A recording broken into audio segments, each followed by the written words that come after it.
Hello guys, good afternoon all of you. आप सभी का शिक्षा संकल्प में स्वागत है।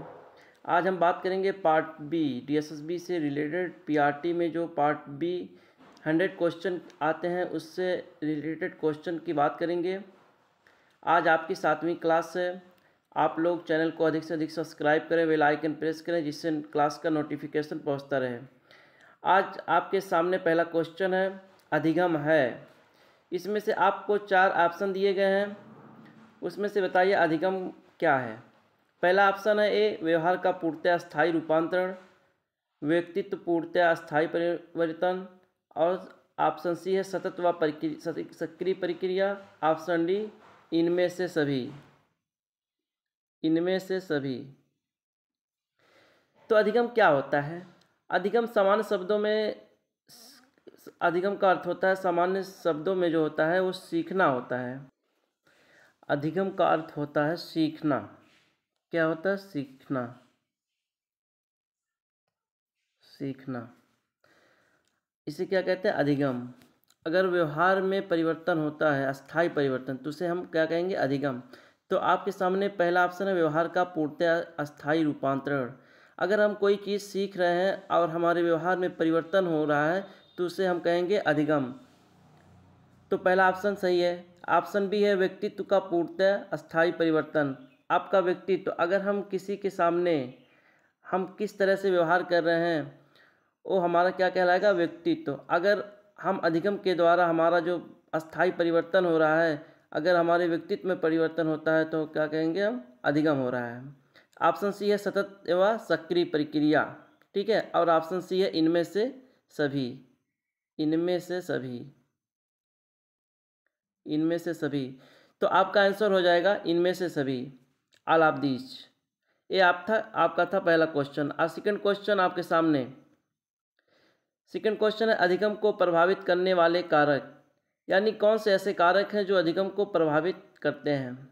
आपके सामने है ए ऑप्शन, अधिगम व और अपरिपक्वता। अधिगम और परिपक्वता, सीखने की तत्परता। ऑप्शन सी है अधिगम व वातावरण।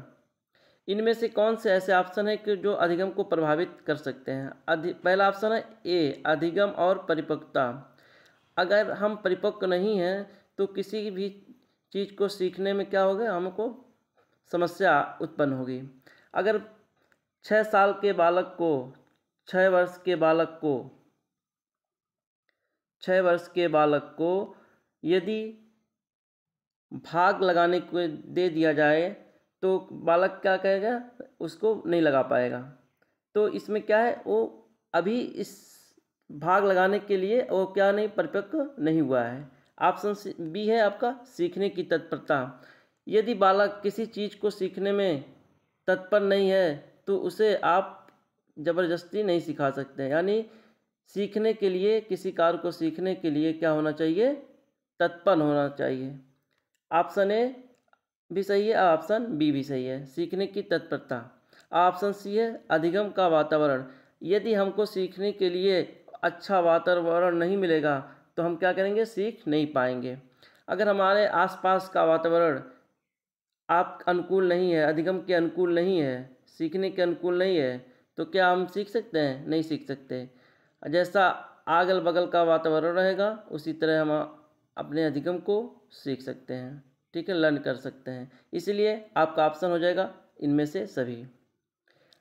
तो इनमें से आपका जो अधिगम को प्रभावित करेंगे, अधिगम और परिपक्वता भी प्रभावित करेगा, और सीखने की तत्परता और अधिगम का वातावरण, इनमें से सभी आपका आंसर हो जाएगा। इसी तरह आपका नेक्स्ट क्वेश्चन, तीसरा क्वेश्चन आपके सामने है।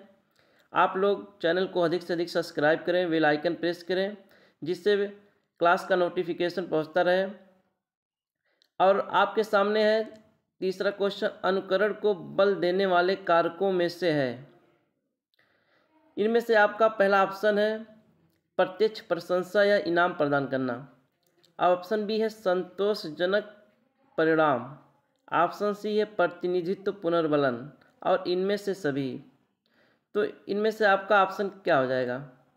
आप लोग कमेंट में आंसर कमेंट करें, इनमें से आपका आंसर क्या होगा? प्रत्यक्ष प्रशंसा या इनाम प्रदान करना।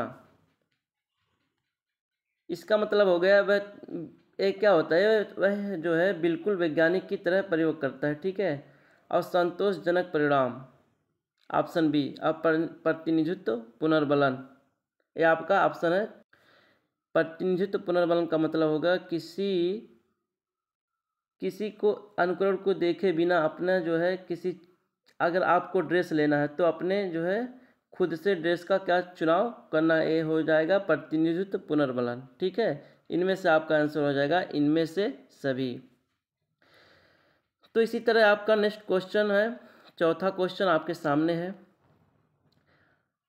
ये अंकुर उद्योग विहार, ये अंकुर उद्योग नहीं, इनमें से अनुकरणीय व्यवहार की 3 श्रेणियों में से इनमें से कौन है। अनुकरणीय व्यवहार की 3 श्रेणियां हैं और इनमें से आपको बताना इनमें से कौन है। पहला है आदर्शी प्रभाव, और दूसरा है दमनात्मक या अदमनात्मक प्रभाव, तीसरा है प्रकटीकरण प्रभाव, ठीक है, और चौथा इनमें से सभी। तो आदर्शी प्रभाव का मतलब हुआ है किसी आदर्श जो है कि अवलोकन के परिणाम स्वरूप ग्रहण किए गए नए व्यवहार आदर्शी व्यवहार में शामिल होते हैं, ठीक है। और ऑप्शन सी है प्रकटी, इसका मतलब हो गया प्रकटीकरण का, इसमें अगर खेल हो रही है, अगर कोई एक जो है ताली बजा दिया तो उसको देख के लोग ताली बजाना स्टार्ट कर देंगे, इसी के कहते हैं प्रकटीकरण। इनमें से आपका आंसर हो जाएगा इनमें से सभी। ये जो क्वेश्चनों की सीरीज चल रही है, आज आपकी क्लास 7वीं है, इसी तरह आपको डेली बेसिस पे क्लास प्रोवाइड की जाएगी। आप लोग अधिक से अधिक चैनल को सब्सक्राइब करें, बेल आइकन प्रेस करें, जिससे आपको डेली क्लासेस दी जाए। इसी तरह आपके सामने 5वां का क्वेश्चन है, बंडूरा के अनुसार अवलोकन व्यवहार से कौन सी प्रक्रियाएं जुड़ी हुई हैं। इनमें से जो है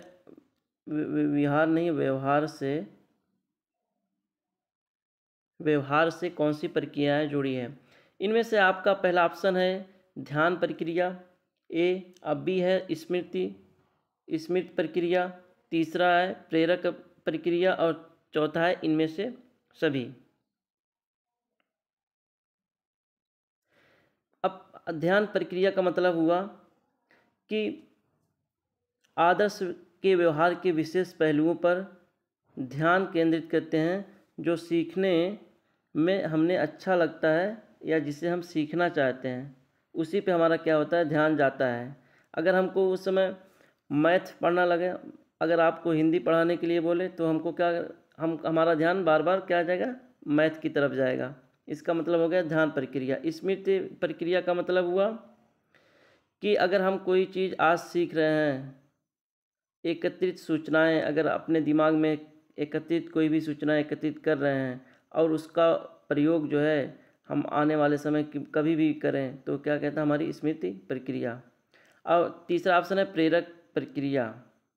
यदि बच्चा अवलोकन द्वारा सीखे हुए व्यवहार का प्रदर्शन नहीं कर पा रहा है तो उसमें प्रेरणा का अभाव है, इसलिए इसके लिए बच्चे को प्रेरित करने की आवश्यकता है। अगर कोई बालक किसी चीज़ को सीखने के लिए मतलब तत्पर नहीं है तो उसको हम क्या करेंगे, प्रेरणा देंगे।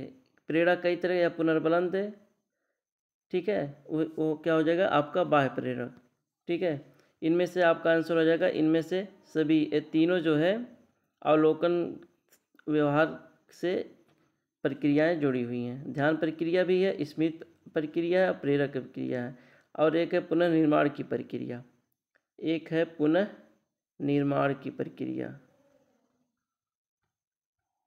पुनर्निर्माण की प्रक्रिया, ठीक है। ये आपका था 5वां क्वेश्चन। इसी तरह आपका नेक्स्ट क्वेश्चन है, 6वां क्वेश्चन आपके सामने है। थॉर्नडाइक के द्वारा बताए गए मुख्य नियम में से है। थॉर्नडाइक जो है ये मुख्य नियम जो दिए थे, इसमें से मुख्य नियम थे 3 और गौण नियम 5 बताए हैं, ठीक है। और इसमें से मुख्य नियम, पहला ऑप्शन है ए तत्परता का नियम, दूसरा है अभ्यास का नियम, और सी प्रभाव का नियम, और इनमें से सभी। आप अपना कमेंट करें कि इनमें से कौन सा आंसर सही होगा। तत्परता का नियम। तत्परता का मतलब हो गया कि जब कोई बालक किसी कार्य को करने के लिए जब तक तत्पर नहीं रहेगा तो वह जो है उस कार्य को करने में असफल होगा। यदि आप पढ़ने के लिए तत्पर जब तक नहीं होंगे तो आपको क्या ज़बरदस्ती पढ़ाया नहीं जा सकता। अभ्यास का नियम। अभ्यास का मतलब हुआ अगर आप कोई चीज़, अगर जैसे अगर मैथ को आज एक चैप्टर आपने सीख लिया, अगर एक महीने आपने उसको अभ्यास नहीं किया तो क्या होगा, भूल जाएगा। ठीक है, ये हो गया अभ्यास का नियम। प्रभाव का नियम, और ऑप्शन डी है इनमें से सभी। तो थॉर्नडाइक ने इनमें से 3 मुख्य नियम दिए थे, तत्परता का नियम, अभ्यास का नियम और प्रभाव का नियम। आपका आंसर हो जाएगा इनमें से सभी। इसी तरह आपके नेक्स्ट क्वेश्चन है 7वां क्वेश्चन, थॉर्नडाइक के द्वारा बताए गए मुख्य नियम में से नहीं है। तो आपका ऑप्शन है, पहला ऑप्शन है ए तत्परता का नियम, ऑप्शन बी है अभ्यास का नियम, ऑप्शन सी है आंशिक अनुक्रिया का नियम और ऑप्शन डी है इनमें से सभी। तो आपका आंसर क्या हो जाएगा, इसमें से आपका आंसर हो जाएगा इनमें से सभी, आंशिक अनुक्रिया का नियम। ये आंशिक अनुक्रिया का नियम जो है ये गौड़ नियम में से है। किस में से है, गौड़ में से है। ठीक है, और ये तत्परता का नियम और अभ्यास का नियम है आपके मुख्य नियम। ठीक है, मुख्य नियम, मुख्य नियम। ठीक है, आंशिक अनुक्रिया का नियम क्या हुआ, अगर कोई चीज़, अगर आपका चैप्टर बड़ा है, अगर उसमें कई टॉपिकें हैं, अगर हम उसको छोटे छोटे टॉपिकों में बांटकर उसको सीख रहे हैं तो वो क्या हो जाएगा, आंशिक अनुक्रिया का नियम। थॉर्नडाइक ने इसमें अपने गौड़ नियम में इसे शामिल किया है। ठीक है, इसीलिए आपका आंसर हो जाएगा तीसरा ऑप्शन हो जाएगा आंशिक अनुक्रिया का नियम। इसी तरह आपका नेक्स्ट क्वेश्चन 8वां क्वेश्चन है, थॉर्नडाइक ने किस पर प्रयोग किया था।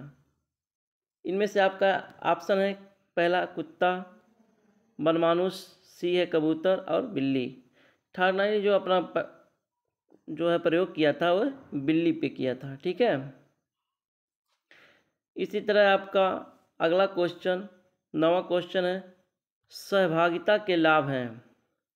सहभागिता के क्या लाभ हैं, आपके सामने पहला ऑप्शन है ए एक दूसरे के बीच विचारों को बांटना, ऑप्शन बी है संदर्भात्मक स्थिति में सक्रिय और अर्थपूर्ण अधिगम, ऑप्शन सी है किसी कार्य को सफलतापूर्ण करने के लिए सम्मिलित संस्थानों को आकर्षित करना, और इनमें से सभी। इनमें से आप कमेंट करें कि इनमें से कौन सा आंसर आपका होगा। एक दूसरे के बीच विचारों को बांटना,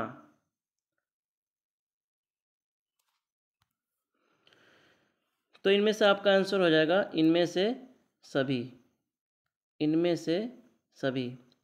ये आपका 9वां क्वेश्चन था। इसी तरह आपका लास्ट क्वेश्चन, आज का लास्ट क्वेश्चन है, समस्या समाधान में शिक्षक की भूमिका होती है।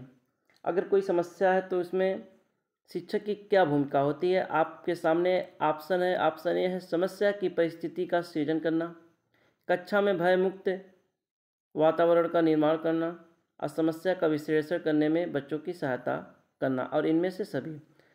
समस्या की परिस्थिति का सृजन करना यानी कौन सी समस्या है, किस परिस्थिति में उसका जानना। ठीक है, और कक्षा में भय मुक्त वातावरण का निर्माण करना, शिक्षक को चाहिए कि कक्षा का जो वातावरण हो वो भय मुक्त हो, यानी बच्चे किसी भी क्वेश्चन को लेके भय में ना रहें और शिक्षक से आसानी से उसका क्वेश्चन जो है उसके कर सकें शिक्षक से, और कक्षा का वातावरण जो है भय मुक्त होना चाहिए। ठीक है, और समस्या का विश्लेषण करने में बच्चों की सहायता करना, यानी अगर कोई समस्या है तो शिक्षक को चाहिए कि उस समस्या के बीच मतलब समस्या का विश्लेषण करें बच्चों के सामने और उसकी सहायता करें। इसी तरह आपका आंसर हो जाएगा इनमें से सभी।